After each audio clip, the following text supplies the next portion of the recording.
All right, so we're going to start looking at the Constitution and the creation of a new country. So we'll start with the Confederation, the first government set up by the United States after the Revolutionary War. So we look at the Articles of Confederation, the first government that was set up. Let's see. It's think about what a confederation is. A confederation, generally speaking, is a loose organization of states that have a central government to regulate things they have in common. But for the most part, it's the states are stronger. So you think about that comparison to what we have now, right? If you look at, we have Clifford the Big Red Dog would be our national government today, right? Our national government has much more authority than state governments.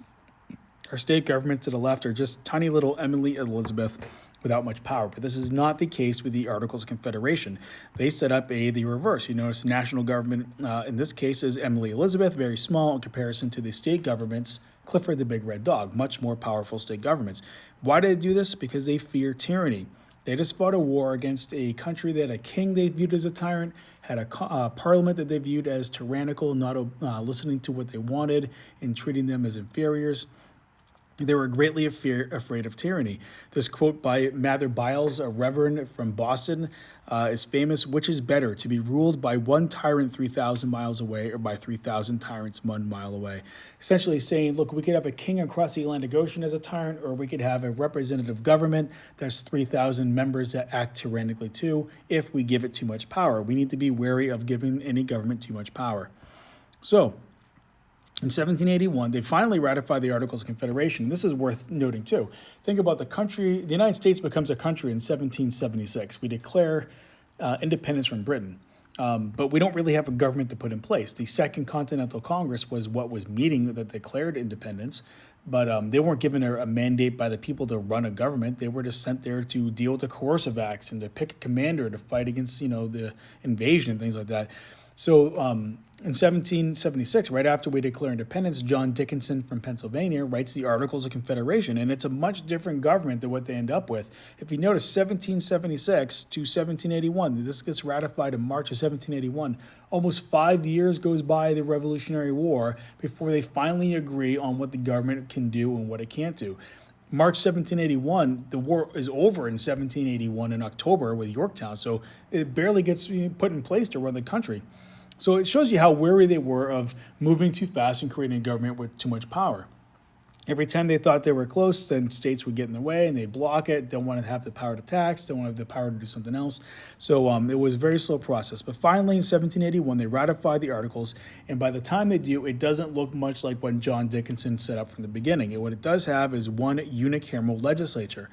Unicameral means one house, the Confederation Congress. So now you think about our Congress has a Senate and a House of Representatives. They don't have that. They have one house, a unicameral legislature. What they don't have is an executive or judicial, right? No separation of powers. One of these Enlightenment ideas, right? They have no executive branch that's separated from the legislative to carry out its laws. They don't have a judicial branch to watch over it to make sure that it doesn't go beyond its power. Each state would select delegates, and they would serve one-year terms and go to Philadelphia to serve in Congress. It didn't say it wasn't the delegates weren't determined by the size of the state. They could pick anywhere between 9 and 13, but it didn't matter how many they picked because each state only had one vote. So Rhode Island only had one vote. New York only had one vote. New York, with hundreds of thousands of citizens, had the same amount of vote as one state as Rhode Island did with, just barely over it. I think it was something like, maybe 30,000 citizens or something along those lines. So every state had one vote, and that's good for small states like Rhode Island, but it's not representative of the country. And this shows you that they were thinking as 13 individual states, not as one national people, because the way they set up the voting.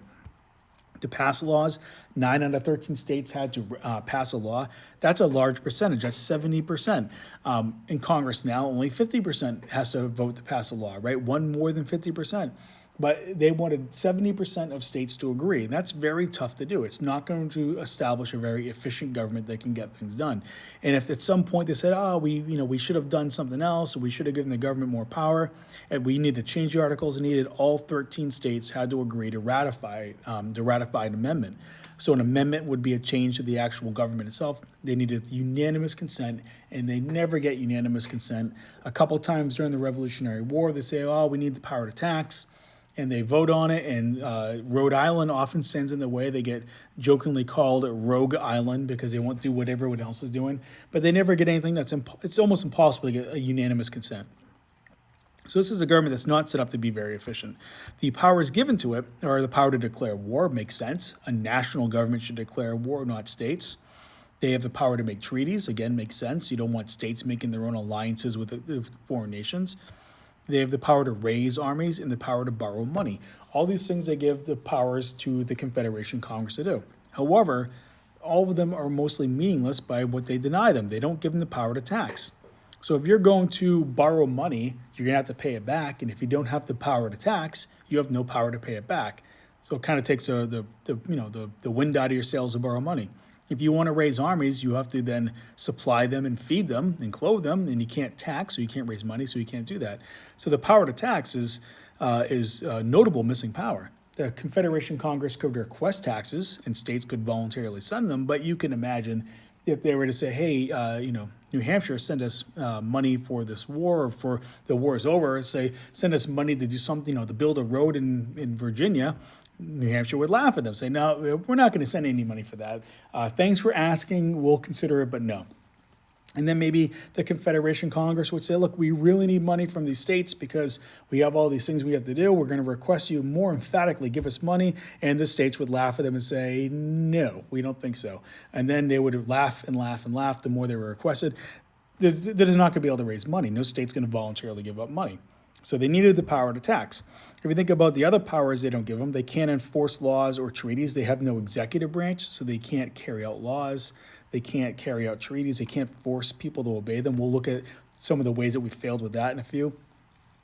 They can't regulate commerce, international commerce or interstate commerce. They can't set up one trade policy for the country. They can't stop states from trade wars with each other. We'll look at some examples of that. So the powers denied to the Confederation Congress are probably more important than the powers given to it because it makes all those powers relatively meaningless. If we look at some accomplishments, it's not a complete fail, right? They have some. They negotiate the Treaty of Paris in 1783. This is undeniably a very big win for the United States. We gained independence. We more than doubled the size of our country by gaining all the land east of the Mississippi, north of Florida, and south of Canada. This is a huge win. We gained independence. We gained fishing rights. There's some other things in the treaty too about we promise to pay back British merchants and things like that. But this is a very good treaty for the United States. So we can't say that's we can definitely say there's an accomplishment. The other big accomplishment would be Western lands.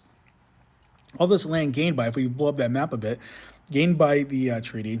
And the purple and green here, this is land gained by the United States, and the question comes up of what to do with it. And the states almost go to war over some of this stuff. You have some, look at Mississippi over here, right? So if you're geographically impaired, there's a Mississippi River. Everything to the right of that's the United States. The brown states on the far right are the original 13 colonies, and the green and the purple land are lands gained from the treaty. So some of these states say, well, what do we do with this land? And North Carolina, for example, might say, well, let's just extend the borders of the north and southern borders of North Carolina west of the Mississippi, and that will now be North Carolina. Now, they don't really think that this is going to be a state, because you imagine with transportation at the time, it would be, going from the Mississippi on the left all the way to the coast on the right, that could take 2 months. If you have bad weather, there's no roads, you have to cross the Appalachians. They don't envision this actually being a functional state, but what they do envision is taking that western land and selling it to settlers, and then taking that money and using it for North Carolina's interests. Virginia, similar thing, right? It makes sense. Here's Virginia. We'll extend the land south of the Ohio all the way to Mississippi, follow our southern border. That land will be land that Virginia can sell. And that makes sense for some of these states, but then you have states like Massachusetts that says, well, wait a second, that's not fair. We're one of the first states, and we're landlocked. We want the land over here in current, what we would think of today as Michigan and Wisconsin, right? We want that land to sell, and that doesn't make any sense. There's, probably 1,000 miles in between them. Connecticut, similar, right? They want land over here in some of those states too. So the problem is that these states don't want to give up any of this land. Confederation Congress, we could say a major accomplishment is they convinced the states to give up their claims to all this western land, and then the Confederation Congress will organize it, sell it, and use that money to pay for the functions of government since they can't tax. You think about some of these land claims. This is the Northwest Territory in the purple. This is going to be something that they're going to organize immediately. The Southwest Territory will come a little bit later under George Washington. You'll study that next year. And then the other big claim there is Vermont, right? They have New Hampshire and New York both they had claims of land in Vermont. They both thought it belonged to them. They literally almost go to war, right? A little interesting piece of history. They're not that close, but there's talks of raise a militia to go and fight for Vermont, which to me is mind-boggling because, Vermont's pretty and stuff, and it's got some ice cream, but it's Vermont. Who wants to go to fight over Vermont? And people live in Vermont don't want to fight over Vermont. So, this is how tense things were going at the time. So they come up with some laws that will help the settling of this land. The Land Ordinance of 1785. You see this map here is a map of Ohio. And the little green part of that, we'll look at that more closely. They say we're going to survey this land. We're going to go out there and we're going to create townships. It'll be 6 square miles. So each of these little squares is 6 square miles, and that'll be a township. And this is the legacy of this actually still today. If you were to look at a map of these towns in Ohio and Indiana, most of them still follow this very square-like grid pattern. Unlike a map in New Hampshire, which is a total mess. It's the towns are all irregular shapes, and it just looks like they threw a bunch of territory out there. But these are very squarely squared off and surveyed into 6 square mile townships. And these townships, if we look at one here, would be then further divided into 1 square mile blocks that would be sold for $1 an acre. So 1 square mile is 640 acres. So for $640, you could buy 1 square mile of land, which is a sizable chunk of land to be a farmer, a Western farmer. And then, they could even divide it smaller. You can see to the left of the big square, there's a little one with A, B, C, and D. They could divide a square mile into smaller parts. But this is an orderly way to sell this land, right? And it's going to be a way to raise money for the Confederation government because they can't tax. And if you notice the 16th square, they even provide for public education. The money, when they sold that 16th square, all that money would go to providing public schools. So that legacy in the North of free public education is continued into the Northwest. And then following that's the Northwest Ordinance of 1787, which adds to that. They say, look, we're going to have to establish how do these new territories become states. So the first question is, do these territories become states that are the same as all the other states, or are they lesser states? It was very important to them. They decided that states that became part of the Union would enter on an equal footing with other states. So you think about that, like if, Rhode Island actually didn't like that either, right? They didn't like anything. They felt, well, we've been here since 1636. Therefore, we should have more say than some state like Ohio if it comes in later on. They said, look, why would anybody go to Ohio or immigrate to Ohio or migrate to Ohio or Indiana, these Western territories, if they weren't going to have representative government, if they weren't going to be treated the same? So it's absolutely essential that all new states that enter the Union are also equal states. So that was the first precedent. All new territories that became states would become equal to other states. And they say these states, once they get 60,000 people there, they can apply for statehood. They have to have a Republican form of government. Again, Republican as in representative, not the political party. They have to have a representative government. They had to have freedom of speech, freedom of religion, trial by jury, and they had to ban slavery. This Northwest Territory, north of the Ohio River, was going to have a ban on slavery. That's really important for as we look down the road. This is setting that precedent for northern states being free, southern states allowed slavery, setting us up for the Civil War later on, and also setting up the idea that the government can indeed regulate at times where slavery can and can't exist. So this is a Northwest Territory. This is really important. This is a major achievement, accomplishment of the Articles of Confederation, their Congress. Now we look to problems under the Articles. There's much more of those. We look at the economy. They have no power to tax. So this is a major problem. We've already talked about that. They can't pay back debts because they can't raise taxes. They're selling land in the West, but that's not enough to pay back their debts. They owe millions. I think something like, like $11 million to like France or something like that. I mean, they owe millions of dollars to France, Spain, the Netherlands, foreign countries, and they can't pay back those debts. And you imagine how does that make the United States look if we can't pay back our debts? We become a joke of a country and nobody would ever lend us money again. We owe money to veterans of the Revolutionary War that we couldn't pay. They want back pay for all those years they served. We owe money to Americans who lent money to the government. They bought war bonds. If you don't know what a bond is essentially an IOU. So I lend, say, $1,000 to the government during the war, and they're going to pay me back $1,000 at some time down the road. Say I bought the bond, and for 10 years, they're going to borrow my money. 10 years later, they're going to pay me back my $1,000 plus interest. So they can't pay back those bonds. So people that lent money to the government in good faith, thinking they would get paid back, can't be paid back because they can't raise money through taxing. They can't control the currency. right? They can control their own currency. They print continental dollars, but they can't stop states from printing currency. So you look at this little currency by New Jersey here, paper money. You think about what paper money is. It's different today than it was then, but then it was representative money, right? The idea that paper money actually represented something else that was valuable. The paper money itself was not valuable. So at that time, it was gold or silver, or what they called specie. So if I had a New Jersey dollar like this, I could, in theory, turn that in at some point and get that dollar's worth of gold or silver. However, there's not a lot of gold or silver to go around. So if you don't have a lot of dollars out there for people to be able to exchange, or you print more money. And the problem with printing more money is it leads to inflation. So if we use an example of that, and we all love cookies. So let's imagine a chocolate chip cookie was the gold or silver, right? So you have a chocolate chip cookie, and you don't want to use your chocolate chip cookie to go and buy things. You're going to say, Mr. Burnett, would you hold on to my chocolate chip cookie and print me a paper dollar? So I print you a Schrute buck. And the idea is that any time you could come back to me with your Schrute buck, and I would give you back your cookie. That's what gives a Schrute buck value. The paper that it's printed on is not worth anything. The idea that it represents a cookie is what gives it value. And you're great with this. You take your Schrute buck, you go off and you decide to buy things or whatever it might be you're using your Schrute buck for. However, if I were to say, well, I'm going to print more money because there's not a lot of money and people are demanding it, so I'm going to print another Schrute buck, that makes your cookie worth less, or it makes your Schrute buck worth less, because before one Schrute buck was worth a whole cookie. Now that there's two Schrute bucks, in theory, they're only worth half a cookie. So if you were to come back to me at this point and say, Mr. Burnett, here's my Schrute buck, I only give you back half a cookie. You're like, well, wait a second. That's not what that's not fair. I had a whole cookie. So, well, there's inflation. I printed too much money. And some of these states like Rhode Island printed out of control. Imagine that's 4 Schrute bucks. Now it's only worth a quarter of a cookie. Yeah, I print 8 Schrute bucks. Now it's only worth an eighth of a cookie. I print 16 Schrute bucks. Now it's only worth 1/16 of a cookie. This is, in a sense, what Rhode Island does, right? They print so much money, it becomes worthless. Imagine that if you came back and you gave me your one Schrute buck, and I printed 15 other ones and gave them to other people, and I'm only going to give you now 1/16 of a cookie. You would feel, this isn't fair. You've been gypped. So this is what Rhode Island does. And Rhode Island, we know from the reading, printed so much money, it became so worthless that people wouldn't even accept it. You would go to buy stuff with Rhode Island money, and they said, nope, not going to take it. Rhode Island had to pass laws forcing merchants, to accept money. And if they didn't take the money, they could go to jail without a trial. So even the rights that they fought for in the Revolutionary War were now subject to being violated over this economic issue.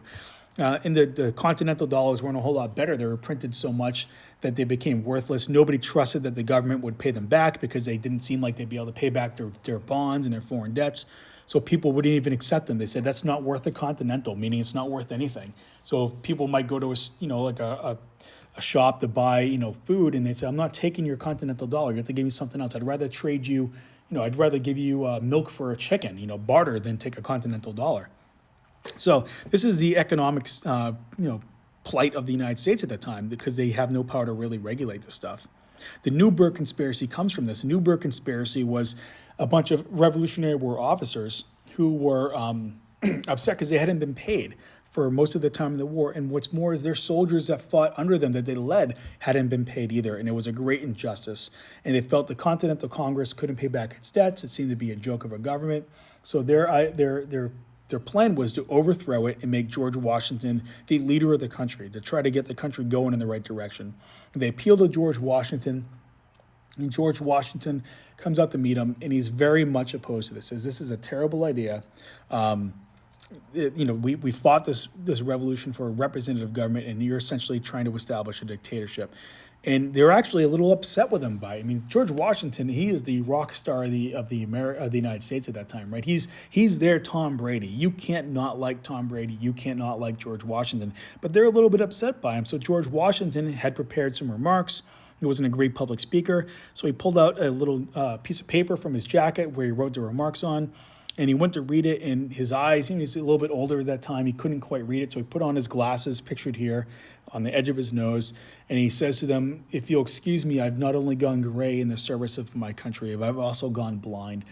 And the story is that these officers who were ready to overthrow the government saw George Washington, this guy that they love like a father, and he's weak and he's frail, and they start weeping at the sight of him, pleading with him not to do this, and the whole thing falls apart.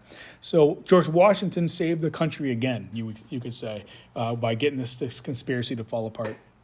And there were other conspiracies. Some people actually, some militia formed. They tried to chase down the Continental Congress.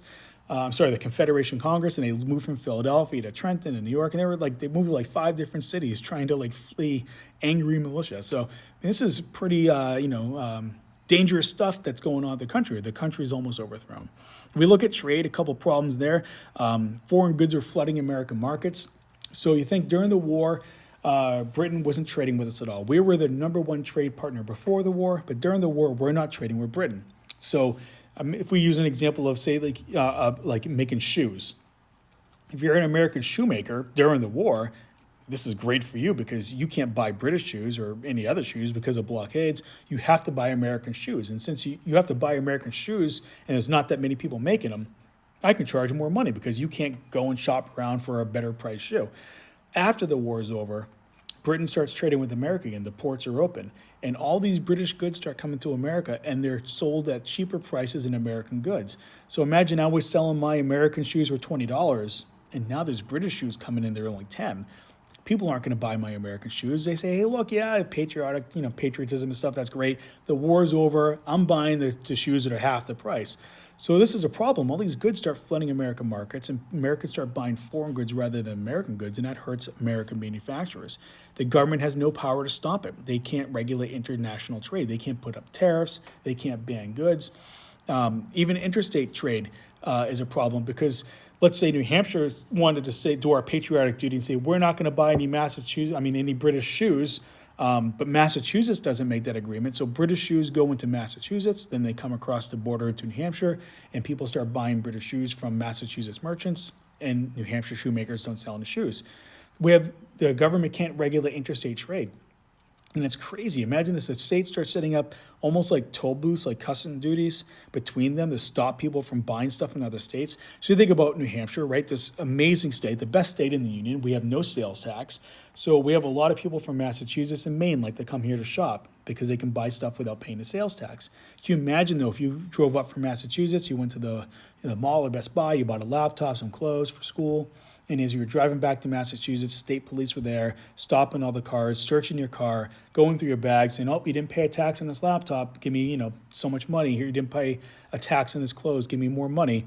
This is essentially what they did. If you were a New Hampshire, person, you went to Massachusetts, maybe just over the border, you weren't even going far away, and you bought like farm products, like eggs in Massachusetts, New Hampshire people might have stopped you on the way, and officials, and searched your wagon and then charged you more for that trade, right? We have trade wars going on between the states. This is not a united country. This is making a lot of people look at the United States and say, what a joke that this has kind of turned out to be. When the last thing's failed diplomacy, we don't have the power to enforce treaties, right? We know that with the Treaty of Paris, one of the things that we promised to do was to return land to loyalists that had land taken away by a militia. And we can't do that. Massachusetts does it okay, but Virginia won't do it. And the Confederation Congress can't force Virginia to give back that land because they have no executive branch. There's no judicial branch to rule who's right or wrong. We can't force people to pay back their debts to British merchants. And as a result of that, Britain says, well, look, if you're not going to pay back our debts or return loyalist land, we're not going to leave these forts. You see in this map over here, Fort Detroit, Fort Miami. Those are the forts that they promised to leave. That's American territory. They were supposed to evacuate and go back to Canada. And they're kind of dragging their feet saying, hey, look, you're not holding up your end of the bargain, so maybe we won't hold up ours either. And the Confederation Congress can't force anyone to do it. Bigger problems with Spain. If you look at the land by this map, right, Britain in the red, the United States in the white, and Spain in the green, there are our western border and our southern border. We share the Mississippi River, and by international law, since we both border it, we can both use the Mississippi River. And that's hugely important for Western farmers, because if you're living near the Mississippi River in states that are currently like Tennessee and Kentucky, and you're growing food or, for cash crops, you want to be able to put it on a boat, send it down the Mississippi River into the Gulf of Mexico, and then sell it to French ships or Spanish ships or British ships to take these cash crops back to Europe. So navigating the Mississippi River is essential to that. However, the problem is that we don't control New Orleans. You look at New Orleans, at the mouth of the Mississippi, it's entirely controlled by Spain. So Spain says, look, you can use the Mississippi River up into a point, but you can't unload your cargo at New Orleans because that's entirely Spanish territory, which basically makes the Mississippi entirely useless. If you're a Western farmer and you then have to travel all the way to the east to sell your goods, You're talking, 6 to 8 weeks worth of travel over Appalachian Mountains. If you're selling food, if you're a farmer and food's your product, it might go bad before you get there. If it's not going to go bad, just the expense of it's going to make it harder for you to make a profit. It's not going to be worth your time. The Mississippi was hugely important. Spain wouldn't let us use New Orleans. The other problem with Spain was they disputed this territory that's kind of hash marked there in green, that by our reckoning of the Treaty of Paris, that land was going to become a United States territory. By Spain's, it was going to be theirs. So there's disagreement over that. And ultimately, the claim is more rightly upheld by even the United States, that by the treaty. But Spain is maybe testing the United States. Well, this is a new country. Let's see if they can actually hold their own. So they're slow in moving their people out of that territory. They're encouraging Native Americans to attack Western American settlers, and then they were offering them protection. So we need to deal with this. So we send over John Jay, the future Supreme Court Justice. Well, our intention is to send him to Spain. He actually ends up meeting with the Spanish minister Gardoqui in New York, and they work out a treaty. And this treaty it's a terrible treaty. What it does is that Spain says you cannot use New Orleans. We're not giving you use of New Orleans, which makes the Mississippi useless. So it means Western farmers are not going to make out with this treaty. But they say in concession, though, we're going to allow your merchants to trade in Spanish ports in the Caribbean and in Europe duty free, right? So it would be just like you're a part of our country. They're not going to enforce their mercantile laws. So you think about who this favors. This favors Philadelphia, New York, Boston, all the northern ports, some other ones in there. This is favoring the northeastern part of the country. They're going to get a great trade deal out of this, and it's selling out the Western farmers by not allowing them to use New Orleans. It's overwhelmingly hated. It's not passed by the Articles of Confederation, but it shows the inability of the government to then negotiate for themselves with other countries. The icing on the cake, the thing that really pushes them over the edge is Shays' Rebellion. Daniel Shays is a Revolutionary War veteran. He returns from the war. He's from Western Massachusetts. You see him pictured to the right there in a drawing in a newspaper from the Times, or in the painting to the left, he's in the red coat. So he's a Western farmer in Massachusetts. He comes home from the Revolutionary War, and he hasn't been paid because the Articles of Confederation couldn't do that. And he finds that, he has to, get his farm going again. He hasn't made any money when he's been fighting in the war, so he can't pay back his debts. He owes money for his land, what they call a mortgage. He has to borrow money to revitalize the land and grow food on it, as do many other Western farmers. The whole western part of the country, western part of the state's in the same situation, as are many returning veterans in other states. So Daniel Shays, his problem and these farmers' problems is exasperated because Massachusetts, for one, doesn't want to print money like Rhode Island, and good thing because it's a terrible economic policy. But they also raise taxes. So there's less money out there for these farmers to get their hands on. They have to pay back their debts, and then all of a sudden taxes is raised in addition to that. So these farmers demand some relief. They say, we want stay laws. That's spelled S-T-A-Y, stay laws, which would basically say that they're not asking to not pay back their debts. They'll honor their debts, but don't make us pay them back now. Let us pay them back at a later time, 2 years down the road. Massachusetts rejects it. So these people feel, these Western farmers, that they're not being treated fairly. The government doesn't represent them. So they rise up in rebellion. About 1,200 Western farmers march to Springfield, where there's an arsenal to get weapons to overthrow the Massachusetts government. And if you think about this group of farmers, these are people that, they have muskets. Some of them don't even have muskets. They have pitchforks or shovels. They get farm tools as weapons. And they march to their arsenal to overthrow to get the weapons to overthrow the government.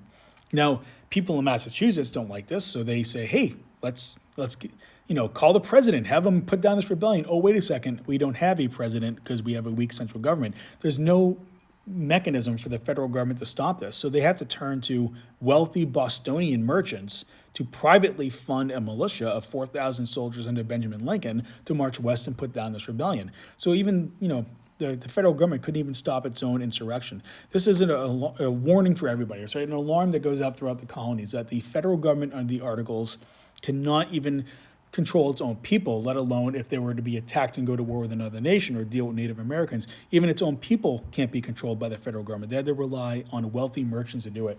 So all these states start saying this could be anywhere. It was in Massachusetts, but it could be in Virginia, it could be in Georgia, it could be any of us that have to deal with this later. So they call for a stronger government.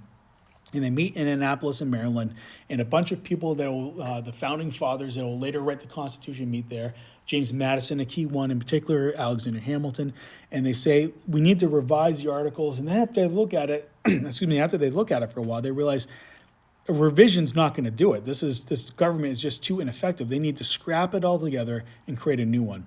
So they agreed to meet again in the summer in Philadelphia to draft a new government. Now, they don't tell everybody this because people are so afraid of tyranny, they would never support them in doing this. So they say, we're going to meet in Philadelphia in the summer to further, quote unquote, revise the Articles of Confederation, while all along they plan on scrapping it and creating a new government, which will be the subject of the next video on the Constitutional Convention.